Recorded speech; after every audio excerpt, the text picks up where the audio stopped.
Well, long as Peter, normally we would have Bravari, a little bit of Spool and Hot Jala, but unfortunately, the lurker that was hired to do that hasn't arrived yet. no one can do it as good as Veer used to do it anyway.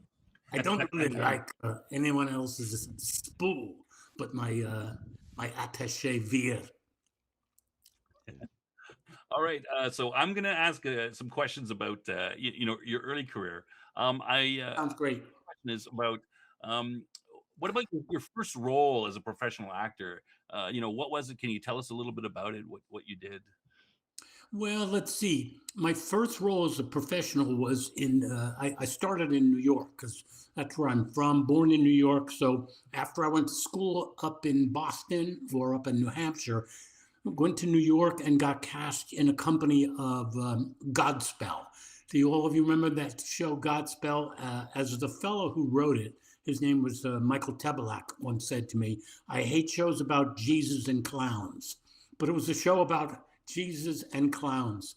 And so I did that. I was in the first national tour, then I did it in New York. Finally, we settled down in Boston and Philadelphia. But it was a big success. That was my first job.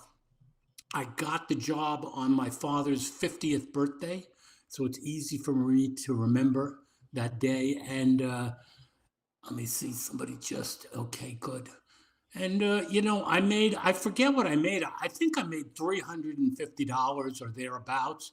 And I was so delighted to have that money. I didn't know what the hell to do with $350. My roommate and I used to just throw the cash into a drawer and just, you know, all we did was really work. So when you're doing 8 shows a week, you can't spend 350 very well anyway. So that was my first job. I worked in New York for a while. I eventually made it up to New England and did quote more serious theater at the Portland Stage Company. It was called Profile Theater when I was first up there, and then eventually. My girlfriend at the time had a dream that I went to California. And just like most 23, 24-year-olds, I decided, yeah, her dream, that's a fine idea. Hey, that's a good one for Point of No Return, too, right? Weren't their dreams part of that? Anyway, yeah, I went to California.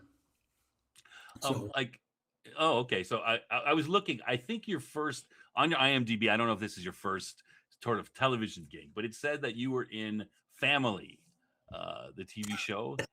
Is that your first television one? that was my first break. I had just gotten an agent. He was somehow connected with Family.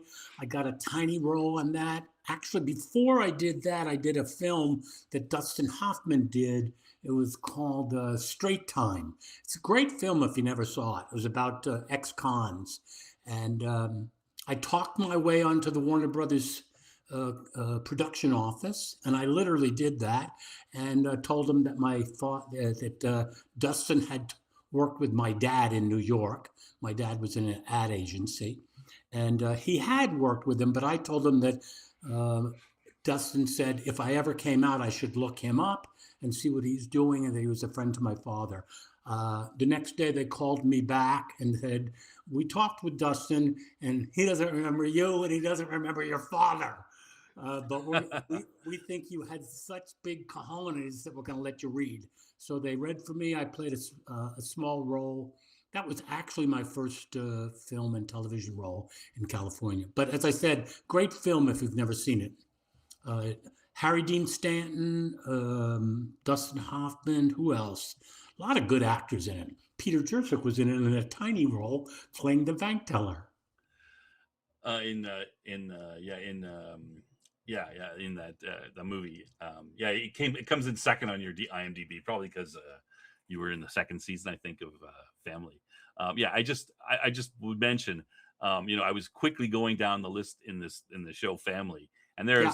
there's quite a lot of people who did a one episode sort of thing in there, and I just note that Stephen First, Veer was in there in season 4. Wow. Some Rene Genoise, Yeah. James Woods, Tommy Lee Jones, Michael J. Fox, Ted Danson, Brett Spiner, Shelley Long, They Henry all did Fonda. gigs in Family. Yeah, yeah. Yeah. Wow. I just quickly zoomed through and picked out the ones that jumped in front of me, and I'm not that knowledgeable actor, but there's probably about 150, 200, I'm sure, No, much but more you know noticeable. what? Hollywood people don't realize it, but it really is kind of a small town that once people start working and they say, "Oh yeah, this guy's got a big nose and curly hair. We can put him in a lot of parts." The town is really small. You run into the same people, and the same people work, and that's just true. That it's just the people who they feel like can do the job and don't charge too much or don't cost too much time. It's a small town. So it's not surprising for me to hear that all those people were on Family. I cannot even remember what I did on Family, though, to be honest. I I think it said can't. you played Marty. I Oh, don't know Marty, the I don't role know of what that is, but Marty. I didn't see the show. But I narrows it down. it was a little bit early for me. Cam, you had a good question you wanted to jump in. Yeah, actually, one of our regular viewers, Dave, in the chat was asking about the triple threat, theater, TV, and movies, and which one, um, you know, well, maybe you could just talk about that. Which one do you had the most best memories of, or that you enjoyed the most? Cam, when I started like most actors do in theater. I had theater training and all that, and so I enjoyed doing theater, and it's always been fun, and it's a great spot for actors to learn the profession because it's really about you and the audience. The director's gone, the writer's gone, the curtain goes up, and you're on stage with a group of people who are sitting in the dark. But I have to say that when I finally got to Los Angeles, I really like television best because it's so fast and there's so much. The turnover is so quick that it entertained me the most. I mean, films, as most people know, the cliche is you sit around waiting a long time, and you really do sit around waiting a long time. That obviously raises the quality of the work, but at the same time, the actors do a lot of sitting around in your trailer, doing whatever you want to do, reading the book or what, right? And so when television came along, I really liked it. It's very fast. You work for a day and then that's gone, and then you're on to the next day. And I just enjoyed that. I also enjoyed, I worked with people on Hill Street Blues, David Milch, who did Deadwood and a couple of other shows, and he was, he loved to write right on the set. He'd come down and just hand you new pages while you were doing it, and that's really enjoyable. It's fun. It's a little bit scary. I was really good in those days. I'm 75 years old now, God help me. But when I was 25, I could remember lines like that, and so I enjoyed it. So I like TV a lot. It's fast and it turns over fast. That's what I like about it. Cool. Okay. Okay. Now this question's got a little bit of a long of a preamble. Or sorry for that. So I just No, sort of mentioned. I'll talk about anything. I'm here for you. The old joke is the first date with the actor. You go out with the actor, and he spends the first hour on the first date talking about himself, and then finally he says, "Oh, gee, I'm talking about myself too much. Let's not talk about me anymore. Let's talk about my work." So that's the way I am.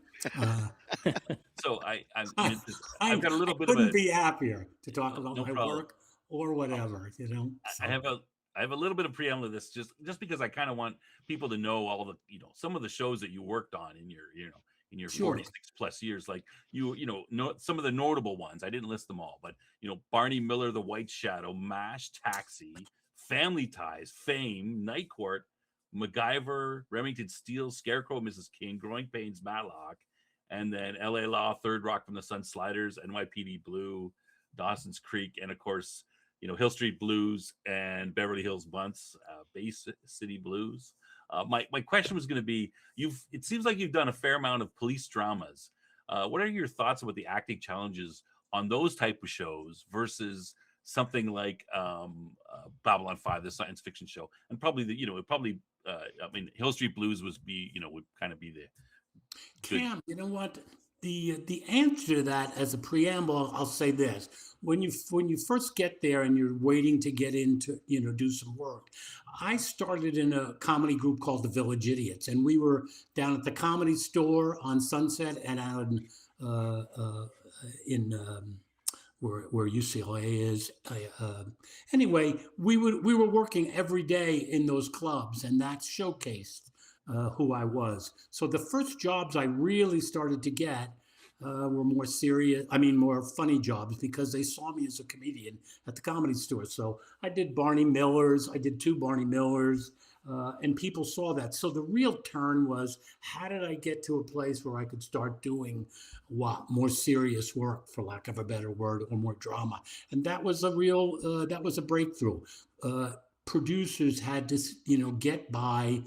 Oh yeah, he's the funny guy who was part of the Village Idiots or on Barney Miller, and then slowly let me in on what else? More serious dramas. I was lucky enough that in my training I had done. We go back to theater for a minute, right? And I had done both of those in college, and I felt confident about both of those. So that worked out, really good for me in the sense that.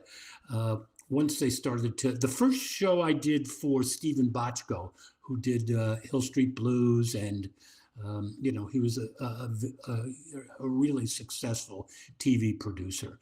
But he cast me in a show that James Earl Jones was doing, and it was called Paris. It was James Earl Jones' series, and it was really about him as a cop and a teacher. And I got to play his good friend. And I said to Stephen Bochco, well, gee, I'm happy to do this, but what do you want this character, what are you looking for this character to look like or do? And he said, you don't have to do anything, Peter. You just got to do you. That's all. And, you're the character we would like. We like the character to look like you. We want you to, we want to wear you want to wear your clogs. Wear your clogs. I was an old hippie. It's about you. And that was a great lesson to me as a young actor about TV drama in Hollywood, which is they're looking for honesty. They're looking for you to open up who you are and to understand the script, but they don't need a lot of character. Of course, by the time I got old, I was yearning to do character again. So Hill Street Blues was, a really interesting character, slimy little snitch that he was. Yeah. Rondo, obviously, a pretty interesting character. But very often you're just learning, Cam, to do who you are, and funnel it into the work and see where it matches up to who you are. Is that what the question was about? I don't remember. Was the question? Sure. Yeah, no. Was it about Greenland? I'm sorry. Let me follow that up with a little. So you did a lot of comedy. I wasn't aware of that. You did a lot of comedy, and do you prefer comedy or drama? What your thoughts about those two? No, I don't prefer either. I prefer, especially when I was young. Well, I was just delighted that I was working, which was great. A lot of actors feel that way.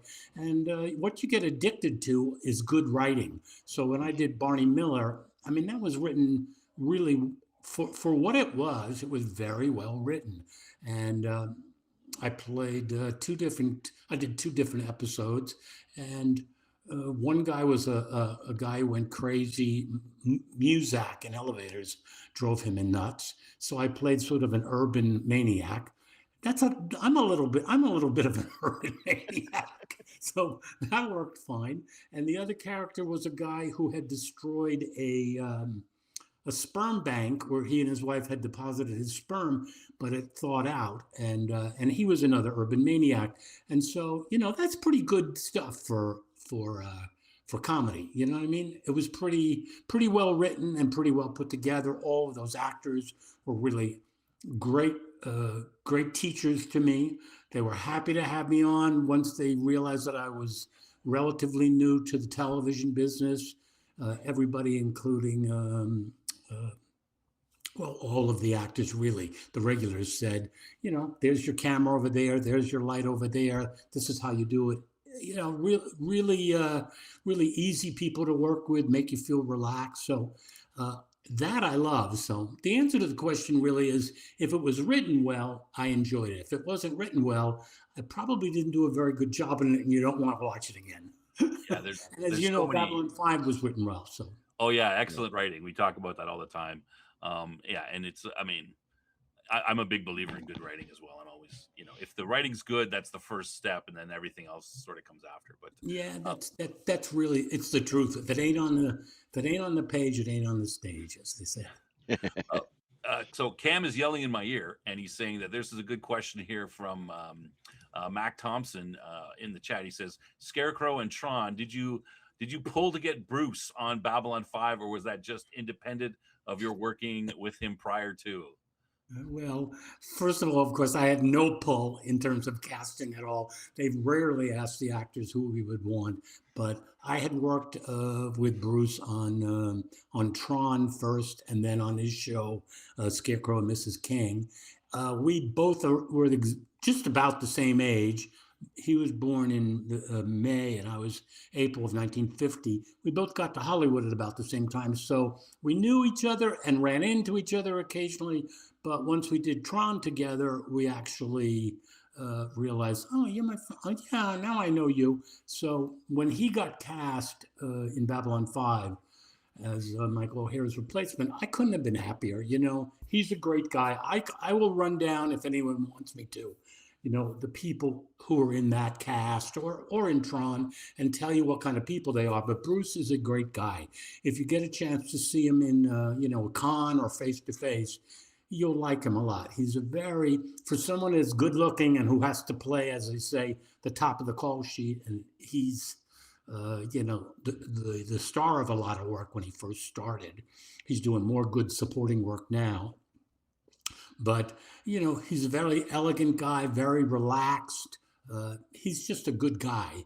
And so I couldn't have been happier that he got cast in Babylon 5. But no, the answer to your question is nobody asked me shit. Well, I won't ask you about Babylon 5 characters, because then Al will kill me when it comes to his spy. Absolutely. He's got all his questions there, but we're going to get to that very, very soon. Good. As I said, I'm delighted to do this with you guys, and so happy. The questions are great.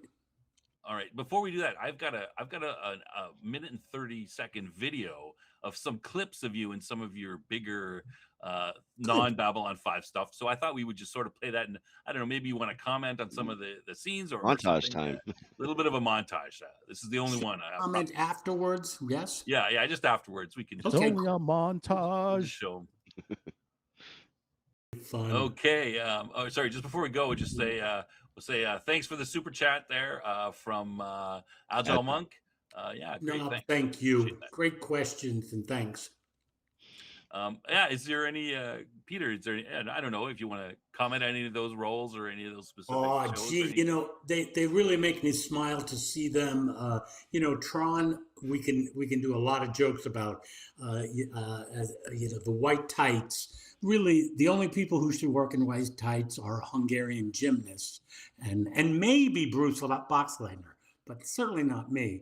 But I took a lot of static for wearing those white tights, but that was such a fun job to do. And the first time we got together to read for it, Jeff Bridges and I he was so generous. He had just come off the show. The show that the film that cost so much money to do, that went over the top. Can't remember the name of it. Anyway, he came back onto and he said, I made more money on that movie than he got paid $100,000. He wasn't really Jeff Bridges then. And that was a lot of money, but he said he made almost 10 times that in overtime. I can't remember the name. He was the guy who did Deer Hunter. What was that film? Come on, one of you guys. Anybody? Someone in the chat, if you've got that. Anybody? Anyway. They're 30 seconds behind us, so they'll probably. Yeah, he said he was so nice to me. He said, shall we, we snuck around the Disney lot a little bit. We found the sound room. We went in and played guitars together.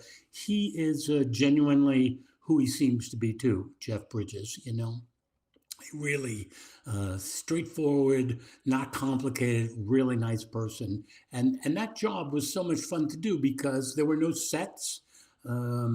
Steve Lisberger, who created and wrote the show, basically he would describe to us what we were going to do in the scenes, and everything was on green screen, and we had to play like children, and that was really fun. So I have nothing but happy memories about that, despite the white tights.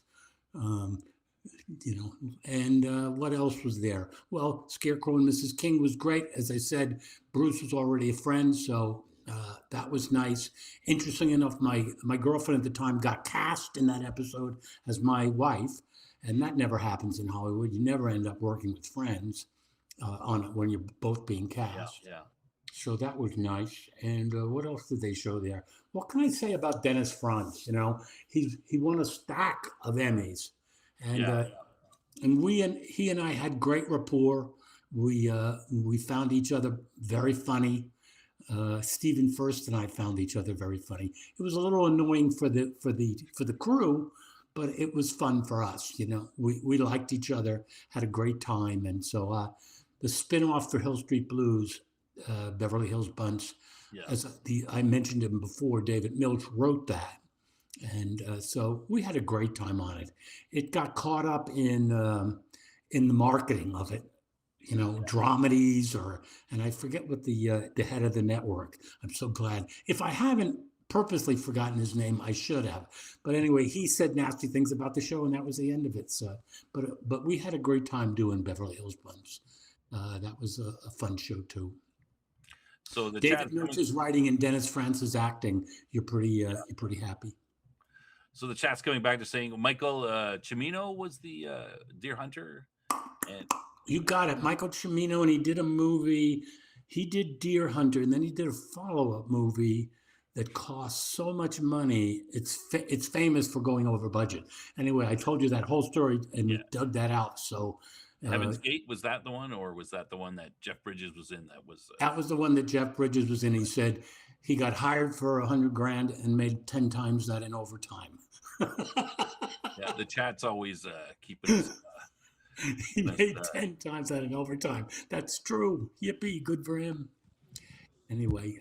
I wanted to ask a question here about, this is from B-Bricks. I want to ask a question about acting careers. What do you think is the best way to get into a performing arts career in today's day and age? You know what? I only can look at my own career because it's really true that there's no one way up. There is a lot of ways to getting a career in acting, but I studied it in college, and I had really good teachers, and so that was a good foundational start for me, to figure out really how to do it from a craft point of view. That was great, and the other thing I learned there was that I loved doing it. It was fun to do. So I would advise to people, get a good acting teacher and see if you can fall in love with acting, because you're not probably going to work that much at the beginning. And my best advice is do everything you can do as an actor. If your church is looking for someone to read the gospel, and even if you're not of that religion, go in and take the job. It'll teach you something. If whenever you can get up in front of people as an actor, you should do that.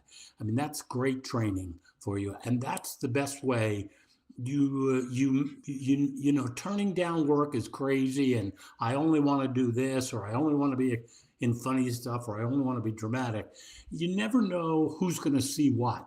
The work I got in Tron, I went to a party with a dear friend who I had done theater with in New Hampshire, and he had a party at his house. He and his girlfriend in Santa Monica, and the producer of Tron and the writer, who I mentioned, Steve Lisberger, who was also the director, they were both at the party, and they hired me, and they hired Dan Shore, who played Ram in Tron, Right. and I mean.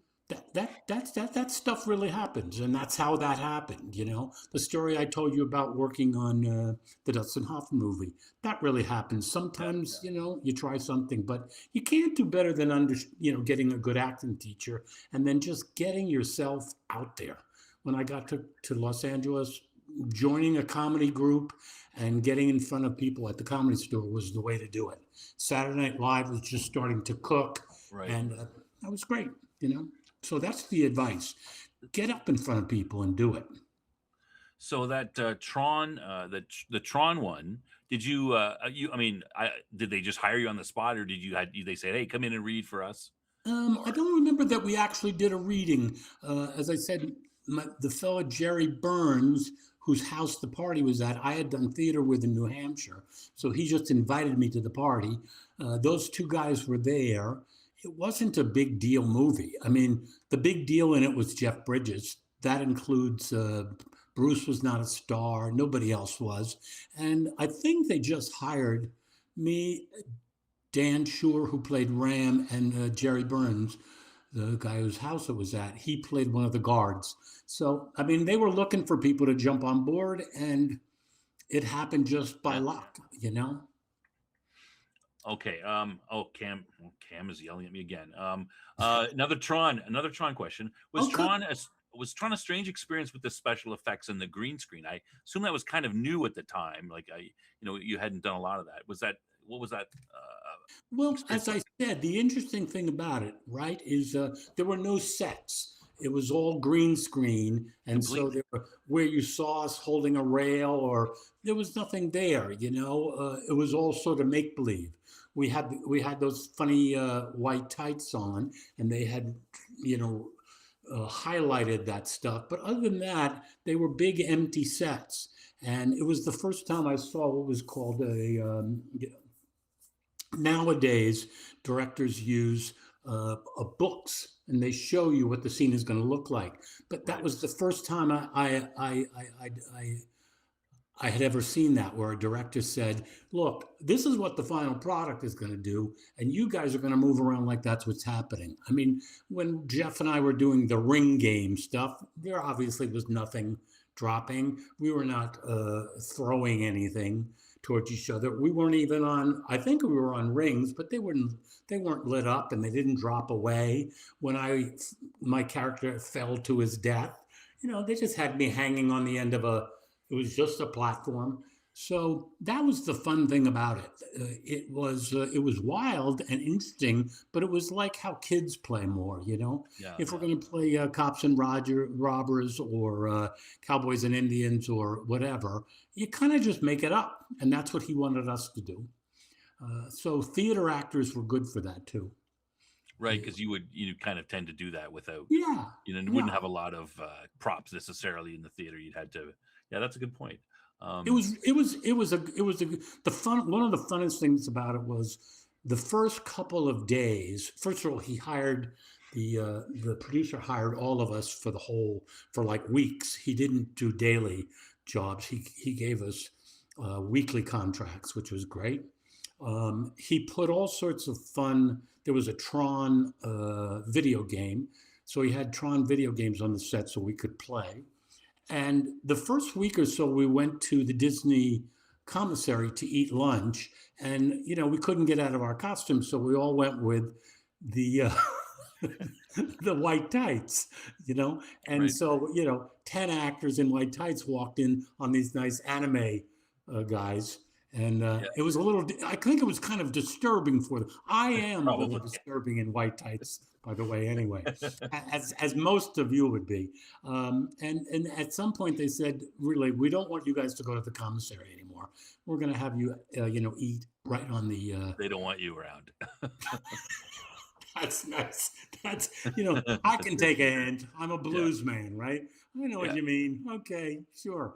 But that worked out great for us because we ate great food, sat around, became a real team. It was wonderful. Good show and fun to do.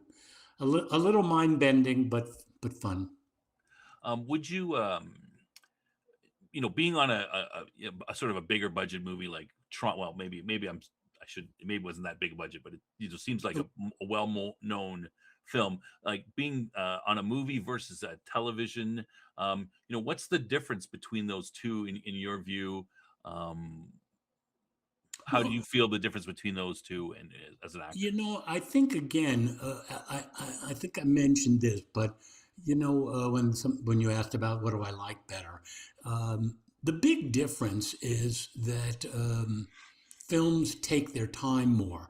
They're looking for a higher quality in terms of technology. People wouldn't have said that about Tron at the time. Tron was basically slapped around like a stupid stepchild when it came out.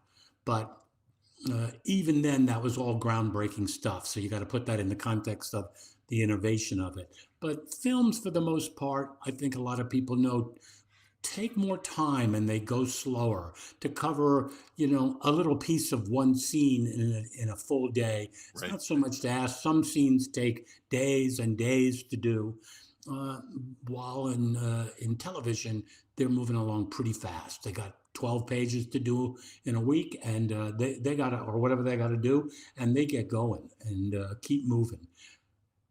And if it doesn't work out very good, well, then you just move on. And then when you finally see it, you can scratch your head and say, "Oh, it looked like hell," but uh, you know, wait till the next scene. Yeah. Uh, in film, they're just taking their time more. I mean, I had a couple of people. Andreas worked on a Woody Allen. Andreas Katsoulis, who played Jakar in Babylon 5, he worked on a Woody Allen film. And I have a couple of people who did films with Woody Allen, and they said, he would not only shoot a scene and then go back and reshoot it 2 weeks later, call the whole cast back in to do that scene again, or he would just write it out completely and write a whole new scene. Right. But I think Andreas went back 2 or 3 times, for whatever movie he did with him. And, so film has a lot more money, and what that translates to is a lot more time. Right. To For do the quality, work. you can take your time. To, Yeah. Yeah. A little faster. Okay. Cam, why don't you ask this question here that you are so keen to Okay. ask? And Okay, don't this blame is it on me. this is my Yeah, go amateur ahead, Cam. We'll see. amateur We'll be amateur the com. judge of how good it is. Okay, this is my amateur comedy bit here. Would you be willing to get back in the white tights again if they asked you to do a new Tron movie with Boxleitner? No. I mean, No, I would just not. No. I would not get back in the No. white tights. for no to money be, whatsoever. Doesn't to matter be how much. honest, of course I would. First of all, I don't act anymore, so I'm not acting anymore because of some, medical stuff that has to do with light in my eyes and seizures and stuff. So I couldn't do it if I wanted. I can't do any more acting, but I had a long, fun career. So. And I would probably overrule it if they kept on stacking up $100 bills. At some Right. point, I probably would say, "Yeah, let me see those white tights." Everybody's got their price, right? That's exactly right. They drove a dump truck again, of money. it's about up the to my house. writing, and I didn't play a major character in the. I mean, I had a couple of scenes at the beginning of the original Tron, but somebody like Dan Shore, who played Ram. I don't remember if he was killed. No, it'd be fun for him maybe to go back. I think Bruce has had a good time going back to it. So, Mhm. It's amazing that the studios don't really have. I mean, if they separate themselves from the original creators, they don't have the best sense about what the next spinoff should be like, or Right. it's rare that blank 2 or blank 3 or Rocky 6 is better than Yeah. Rocky 5 No, or that's Rocky true. 1.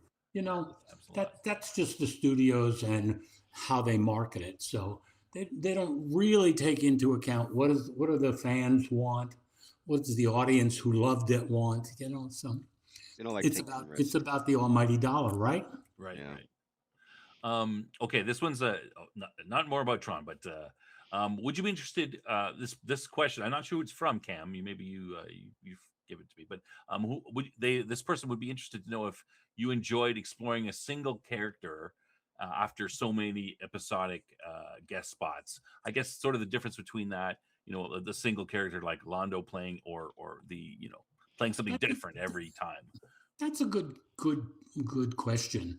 Again, that's one of the things I liked about TV, but I was lucky that, I mean, a lot of the TV shows that I forget who was reading stuff from my resume.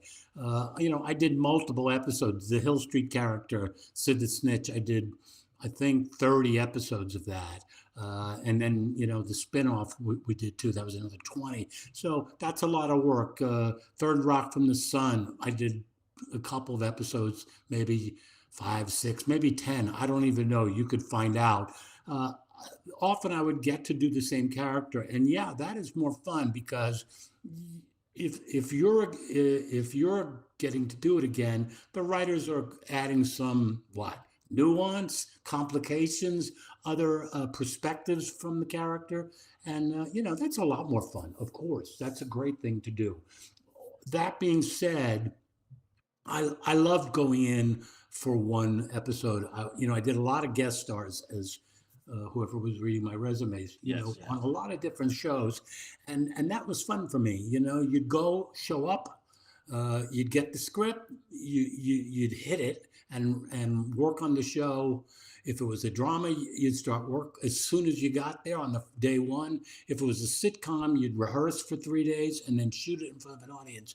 And that was really enjoyable to do. I liked doing that because it kind of tested your mettle about, can you get your ego out of the way and just serve the show, do the episode, and then say goodbye, and you're gone, and collect the paycheck and go home.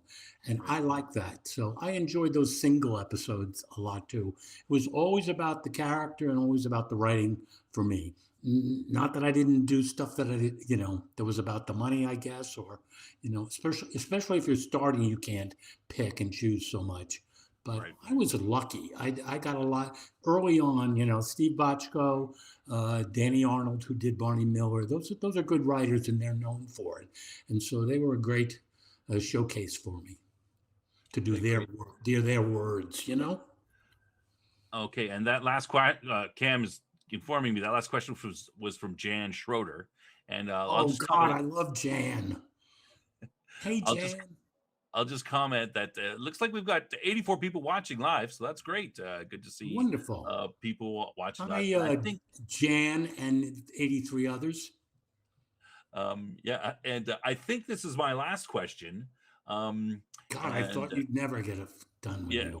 well, and after that, you get into the Babylon 5 ones. He I'm I took think too this will long. kidding. be, I think this will be my last one.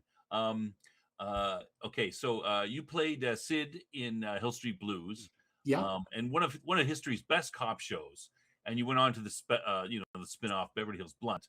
Both series had a great cast, and so did Babylon 5. Can you tell us the similarities and or differences working with such talented casts from all three shows? You know what? The difference really has to do with how old I was. You mentioned Hill Street and you mentioned Babylon. What other show? Hill Street Blues, Beverly Hills Bunt, and Well, Babylon 5. that really had to do Hill Street and the whole Bunce experience, Hill Street, and I was a younger guy then, and so it felt. I felt so lucky to be on Hill Street Blues. It had won, and for the longest time, it had won the most Emmys for any drama, and it was really successful by the time I got to get on it and do that kind of a interesting character for it. So, but I was young, and so I felt really lucky, and you know, the people on the show, for the most part, were all in for their show, and so if they thought you were doing good work, they were completely supportive of who you were, and so. The different people that I worked with on Hill Street, they were already big hits, and their show was a big hit already. A lot of Emmys. They treated me really great. They thought I was doing a good job, and they encouraged me. And so, that's what made that a great experience. I felt like everybody were big brothers and big sisters to me, and they took me in under their wing, and I was lucky to be a part of it. So that was fun. I like that. By the time I was doing Beverly Hills Bunch, it was about Dennis and I. So we had already moved. We were the head people on the show then, and the regulars, and so it was time for us to kind of pass that on to the guests who came on our show. You wanted to encourage the people who were doing great work and just showing up for one day or 1 week or 3 episodes. And we had tons of good people and good directors on Beverly Hills Bunch. So that's what made that show different. By the time Babylon 5 rolled around, I was already, it's 30 years ago, but as I said, I'm 75 now. So I was already pretty uh, uh, sophisticated. I had done a lot of work anyway. So when I got the chance to do Babylon 5, I knew J. Michael Straczynski's writing was great. I knew I had a great character who I loved from the beginning. I auditioned the same day as Andreas, which was quite unique. And we both had talked about how good the writing was. And so in that case, I was trying to pass on to the other people who were younger than me. And I don't know how old, I may have been the oldest person. I don't know. Anyway, we've lost a lot of Babylon 5 people. But at that time, I could be kind of a teacher to them. So they were great experiences. I played different roles counting on my age. And in terms of Beverly Hills Bunts, it became about us. It was our show. So Dana Wheeler Nicholson, who is quite a good actress and done lots of good work. She was in all sorts of good movies. What was the movie that Val Kilmer played? I'm your Huckleberry. What was that movie? Come on, guys. He was. Tombstone. Tombstone. What was it? Tucson. That's right. Tombstone is what Tombstone. Yeah. She was in that movie. She's done a lot of movies, but the three of us were the lead, so that was a different experience. And Hill Street, I was just a smiling little kid, who was so happy to be on the show, and get paid to do it. So, thanks for that question. That's a good question. They were different experiences, but wonderful. Okay, I'm gonna step on Al's toes a little bit. I'm gonna just ask a follow up to that because we're starting to get into Babylon 5, and then I'm gonna turn it over to him. So I just was gonna say, you're talking about being a mentorship on Babylon 5. Do you want to tell us a little bit about mentorship on that? And then Al, you take it from me. I'm not gonna talk anymore for the rest of the show. So in terms of being a mentorship, well, for instance, just a lot of friends. By then, a lot of people who I knew in town were guests on the show. Especially people that got cast as Centaurs would show up, and the next thing they know, they had this ridiculous hair on, and felt like, oh my God, I have to go and act in this. And so it was part of my job as a regular to let them know the work is going to be the work. We're going to do the best we can with it. And I was good at encouraging that. And while not being ridiculously serious about the work, I tried to refer them back to all the good writing and all that. So that's the kind of mentor I was for the other people in the cast. You don't know what you're doing. You teach by example. There, how you got your head squared up in terms of how big a shit I am on that show or not, and that we're all here to work. You couldn't have got better people than John Copeland to produce it, and the other producer's name has gone out of my head, but and JMS, those people were great. They appreciated if you got the work done and you got it done on time. And I didn't have anything to say to somebody like Andreas Katsoulis. I knew how good an actor he was, the best actor. Mira Furlan, I didn't have anything I had to say to her. She was already successful and a star by the time she got to the show. But, people who were younger, Jerry Doyle kept his eye.